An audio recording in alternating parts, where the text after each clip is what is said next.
Majorly switching gears here. I don't have a good segue, but you worked on Deep Impact. Yes. How and why were you brought onto that project? Were you the first writer on that? Mm-hmm. Okay.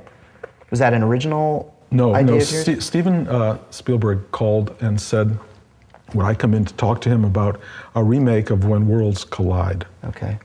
Which was a movie that I had seen at the age of 10, and it was the beginning of the emergence of philosophy in my life. I saw When Worlds Collide about a planet on a collision course with the Earth, and only 20 people were going to be able to survive by taking a rocket to the new planet while our planet was destroyed, and they were going to take all the riches of our world, our culture, the Constitution, the major books from the libraries. They didn't have Xeroxes at that time, so they were packing books onto this rocket ship, and animals, whatever they could carry. And I walked out of the theater and had a friend named Billy Robinson in those days, and he and I stood on the corner and talked for 4 hours about the end of days, whatever that meant.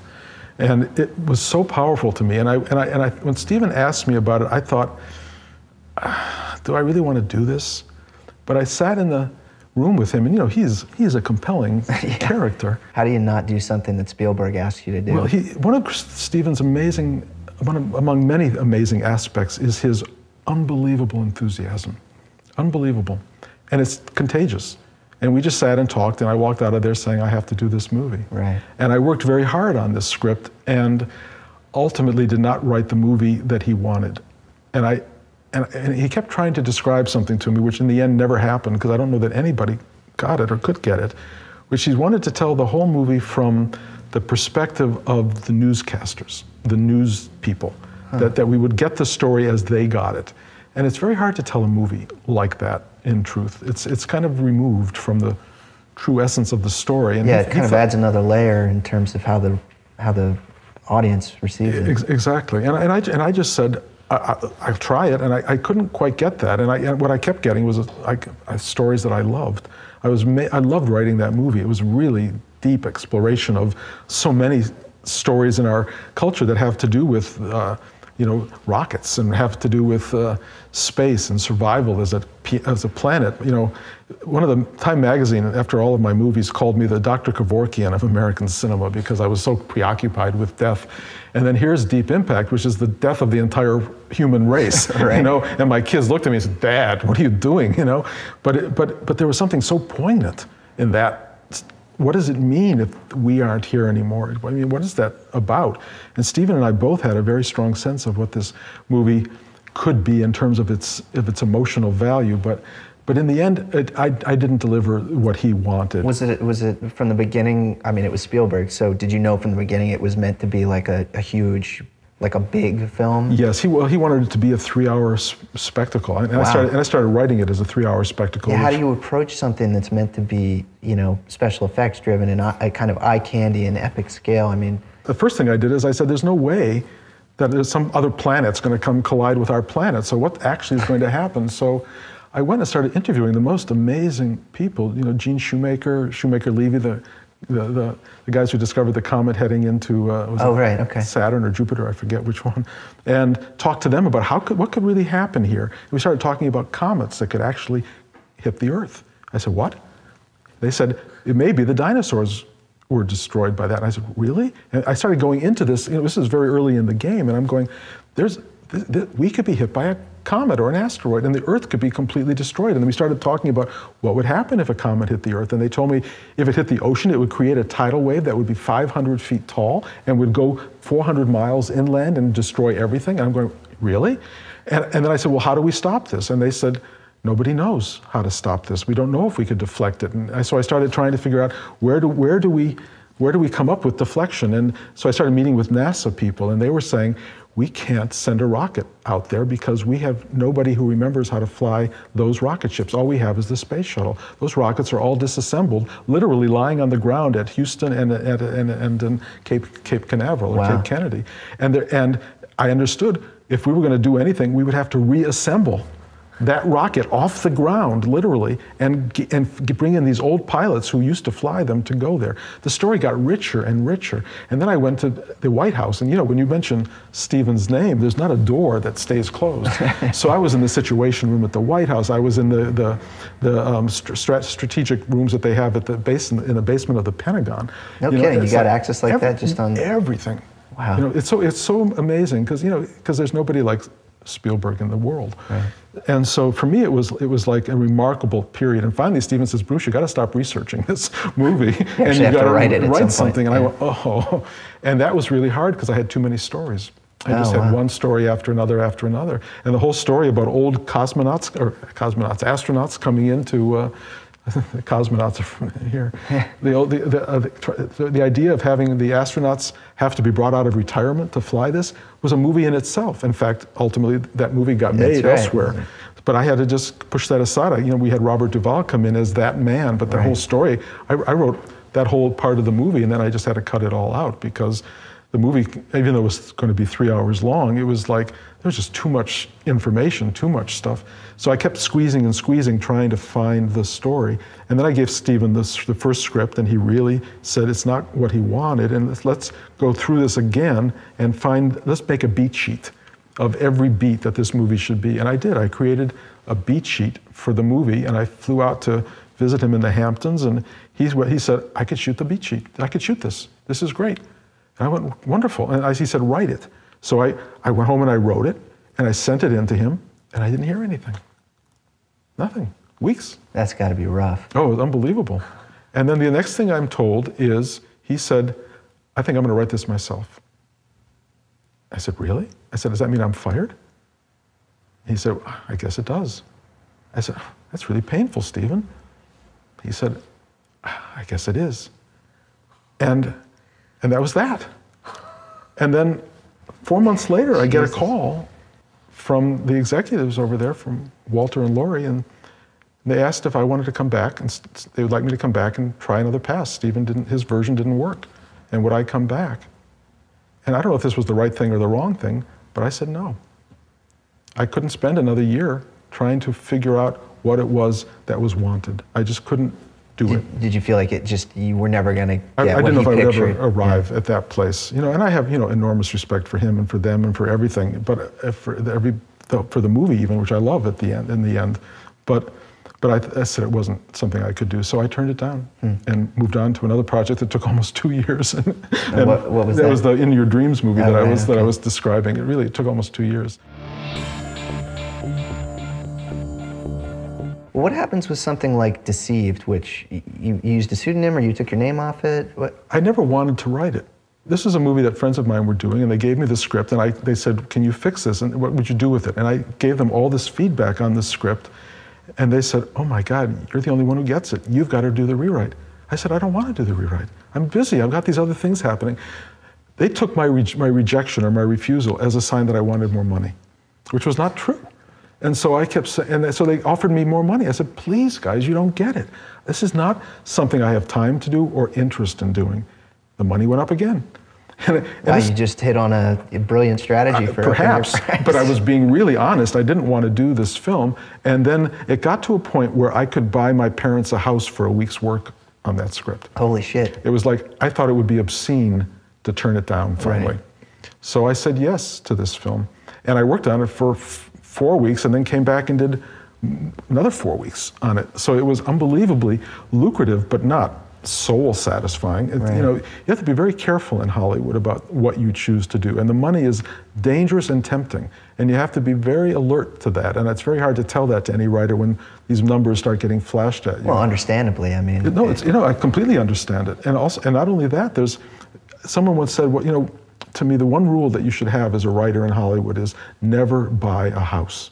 and I have to say, for me, it's don't buy 2 houses, because it really totally co-opts you as a writer, because now you have to produce a certain kind of movie continually, over and over and over. And if you have a voice and you have your own inner dream of what you want to do, having to write and having the expectation of writing, which is one of the problems of an Oscar, by the way, because people then say, We know you can do it. Well, in truth, a writer never knows really that they can do it. You sit down to write, and any movie you write is the first time you've ever written, in a way. You don't know that script until it starts to deliver itself, and some scripts do not deliver. They do not, you think you can do it, you think you can handle it, and then it just doesn't come. How many would you say you've abandoned? I never abandon. Really, you've never let one go, say, I'm not. No. I write them to the end. It doesn't always work. Okay. I mean, there was one I worked on again over a year for these people that I really like, and somehow, somewhere along the way, there were more executives working on it than me. I mean, there was just one executive after another with ideas and thoughts, and it should go this way, and it should go that way. And I went, I don't know what they're talking, I don't know what movie they want. I couldn't figure it out, and it was too many cooks. So I finally sat down and said, this is the draft that I think you should do. This is the way it should work. It's a beautiful story. It's a wonderful movie. Do it. And I never heard another word from anybody. Wow. Ever. Have you done other rewriting work? I mean, no, have you I don't done much of that? I did some early on. I did, Sleeping with the Enemy was a film I did with, it was Ron Bass's script. And I wrote it in a way that I guess a lot of writers don't do. I tried to write it completely in Ron's voice, even the style on the page. Really? I bet that's unusual, because I mean, isn't the idea that you write it distinct so that you get credit? Yes. I think that's what people do, and that was not my approach. And my approach is to make the original writer look as good as possible. Wow. Because you think there are a lot of people like you who approach it that way? I don't think so. I really don't think so. But I think that, to me, felt like the right thing to do. If a script is working pretty much, and there's one hole in it, which there was in Sleeping with the Enemy, which was the second act love story, the other love interest just wasn't much more likable than the bad guy.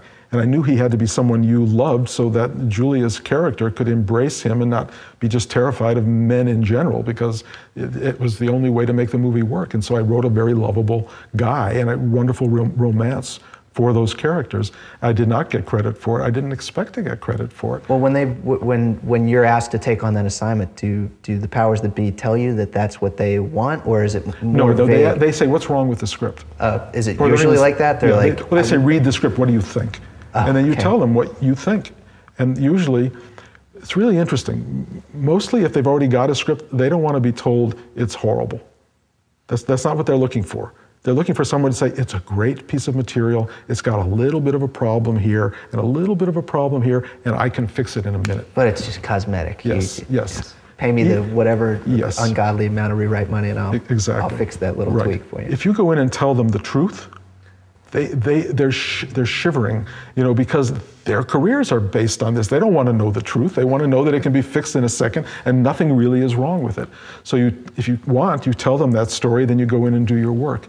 I don't like rewriting. I don't like being rewritten particularly. Yeah, and you've been rewritten? I mean, yeah, and I don't like it. It's like, where's my voice? This is my, I care about word by word what is going on that page. I spent a lot of time getting those words right. Having somebody come in and rewrite me is hard. On the other hand, it is what happens all the time in this business, and you have to, if you're a writer in Hollywood, know that. Because if you're looking for pristine ownership of your screenplay, you're going to have a problem in this business. You shouldn't be here. Somewhere along the way, somebody, the actor, the director, somebody is going to start making shifts and changes in your material, and it could be way before that, studio executives and everybody else. And so you have to learn to be part of a collaboration. I look at it, in Tibetan paintings and even in European paintings of a certain period, there were a lot of people that worked. In European paintings, somebody usually ultimately signed it. Somebody would do the robe, somebody would do the brocade, somebody would do the face. Right. In Tibetan painting, nobody signed it. A lot of people would work on a Tibetan tanka, but it was completely anonymous. It was just there. They were contributing to this ultimate work. I've had to find that place in myself, because when I have too much ownership, you do nothing but suffer. And you're suffering ego, because the ego wants to say, I did this, it was mine, I own this, I want credit, I want all of this stuff. Well, you picked a hell of an industry to... It's the best training ground in the world for spiritual development. Because either you get totally co-opted by the unbelievable egoism of this particular business, but it's no worse than academia, really, or Washington or anywhere else. There's a lot of people who want ownership, and they want credit, and they want focus and attention. And if you're going into it for that, you may get it, but it's a very big double-edged sword, because when you don't get it, there's a lot of pain. who's been the best actor or executive or director experience that you've ever had? What was it, and what was the project, and what made it good? Well, certainly the films that I initiated myself, Ghost and Jacob's Ladder, were great experiences with everybody. I mean, Adrian Lyne for Jacob's Ladder was a spectacular communication between the two of us. A dialogue about this movie was rich and powerful. I wish I had recorded it because we had two very different views. Adrian had what I called the religious view of Jacob's Ladder, and I had the spiritual view. And they're different. They really are different. And we would have these enormous battles, but they would always be with all due respect. And which was a great way to approach it. And we would have this stuff that would go on, and it taught me more about screenwriting. It was really powerful. So it was a wonderful collaboration.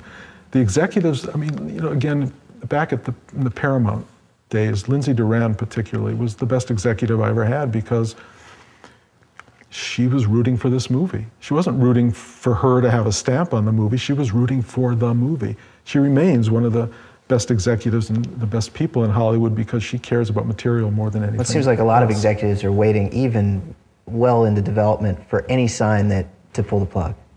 You know, it's easier to say no in Hollywood than to say yes, because when something is a go, you're riding that ride and you have no control over it. So if a movie's getting made and it's not going to turn out well, your career is now in the hands of these other people. It's much better for many people to just say, let's not do that film. Let's pull back. You know, because it saves them from the potential whatever embarrassment or fear of failure that comes down the road. Ultimately, we're very out of control in this business. There's nobody who has ultimate control. There's so many forces at work, and finally, for a while, it's only the director. You know, and so. And even that doesn't last forever. It's a period of time, and then studio comes back in, the money guys come back in and say, and the marketing. Yeah, let's change this, change that. Right.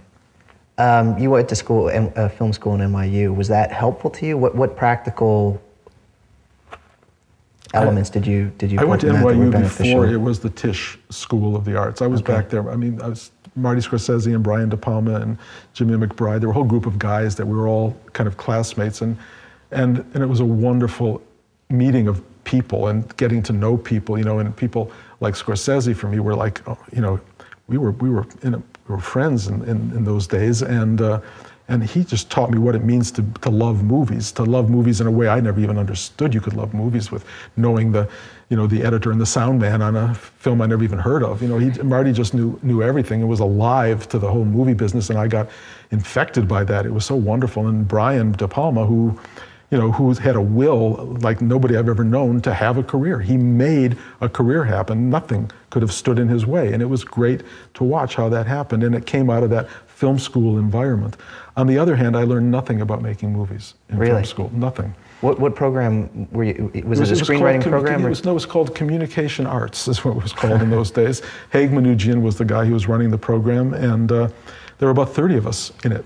And I had teachers who were actually really bad. I had one teacher, I talk about him every so often, I won't tell you his name, but his theory of screenwriting was called triangularity, that every scene has three points in it, and that you have to be able to identify those 3 points and articulate them in each scene through the movie. To this day, I have not a clue to what he was talking about. I used to go, 3 points, there are 2 people on the screen, where's the 3rd point? I could never figure it out.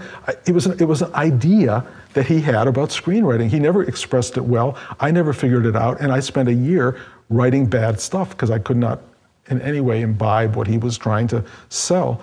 And there were a lot of people at that time who did not have careers, whose failures, in a way, the reason they were teaching at NYU was they had failed in this business. There were sob stories about the business, and I kept going, I don't want to know this. I don't want to grow up to be that person. So I thought in that day, and it may be true to this day, give me the money that I would have spent at NYU, and nowadays you can make a feature film for what you go to NYU for. Make a film. Make a movie. You'll learn it there's no better way to learn how to make a film than to make a film. It's a big, expensive lesson, and you may fail, and you may blow all that money, but graduating from NYU and not knowing how to make a film is the same problem. Well, what's the best piece of advice or most effective insight that you've practical insight that you've had in the years that you've been working? Don't do it if you don't love it, really, and be enthusiastic about your work. Really invest it with everything in your being. Do what has to be done. You know, if you have to get up at 2 in the morning because an idea strikes you, get up at 2 in the morning and don't wait till you get up at 6 or 7 or 8 or whatever. Do it when it's there. Be alive to your career. Be alive to the story. Stories deliver themselves in their own way and in their own time. And if you're not there to receive it, you miss it. It's gone. Be there, you know, and be there continually in your writing, and be a conduit. Be a conduit. Don't think it's you making it. Be aware that you've been given the gift of the story. Serve the story. Well, what's next for you, Bruce? What do you have coming up? It's a great time for some reason. I was actually thinking of retiring. I was thinking, you know, you get to a point sometimes in the business where you just go, oh my God, another set of notes from another person who, you know, who all they want to do is keep their job, so they have to write notes whether they believe them or not. And I just thought, I gotta just go off and do my own thing. But I tried for a very short time contemplating true retirement. And I thought I would still write, and I know I will ultimately, and if I do retire. But the thing that got me is that I love this business. I truly love it. Really? I just love it. I love writing. I love being part of it. I even now don't care if people rewrite me. There's something joyous about watching a movie get made. I have a movie shooting up in Vancouver as we're doing this interview. It's a movie I've been on for 8 years. I've written this movie for 8 years over and over and over and over. At one point, it was a very Buddhist movie. And I have to say, it was a handshake that would allow me to write it as a Buddhist movie. And then the director came to me and said, pull out the Buddhism. And we would go, year by year, more of it came out until there was nothing of that left in the movie. And he had a good reason. He said, I don't want Buddhism saving the world. I said, oh, okay. But the interesting thing to me was the more I extracted, the more the truth of it, the more this underlying reality was there. It was like this essence of that idea. It didn't have to be put there in the actual words. It didn't have to be put and dramatized in the scenes. It just imbued the movie with what I would call a kind of Buddhist ideal. And I learned the more you take out, if it's truly there, you can't lose it. It was a wonderful thing. So this movie is shooting right now. And what's the name of it? It's called Mimzy. Okay. And I don't know what the final movie will be when it never does, but it's something I'm passionate about. I loved writing it. It was joyous to write. There were versions down earlier on that I wished were the ones on the screen, but I love even the one that's getting made. It's just a wonderful and deeply optimistic love letter to humanity. That's how I look at it. You certainly use that now. Well, somebody once said, Marty Scorsese said it once. He said, I only want to make movies that celebrate life. And I kept looking, well, when are you going to do that? When is that going to happen? But that really became the phrase that I got from me. That's what I want to do. That's what I want to do. So I've written another movie we're days away, I think, from it going forward, called Strange Son, which is a wonderful movie about 2 women with children who have autism, and it's really powerful. And then another movie I'm about to start doing called Into the Light, about a blind man who gets his sight back and cannot bear it. Wow. And then another. So light fare, generally. You know what they are, in a sense? I know they sound heavy on some level, but they truly are celebratory. I mean, almost every movie I write brings people to tears on some level. It's something my aunt got very upset with me once because she said, every time I go to the movies and watch your movie, I have to cry. And I felt, well, sorry. But these movies, I think, bring about tears out of just pure joy. And that I like. I want you to feel so happy about what it means to be here in this world, to be part of this unbelievable journey that we are all on. This is not a casual experience coming into this world and being alive. In Buddhist terms, it's considered one of the great miracles or boons to have a human life. It's like, it doesn't happen as often as it might look like it happens. There are beings by the billions praying to have one more shot at this going on this ride of being in this world. For what? Well, to feel the joy of what it means to be here. And I want to make movies that talk about that. Well, I want to see movies that talk about that. So, Bruce, thank you so much for being here. Thank you, Jay. It's a pleasure. Thank you for being here as well. Be sure to check out the other great interviews with industry pros in the series. And remember, it all starts with you. The next written by credit could be yours. I'm Jay Fernandez.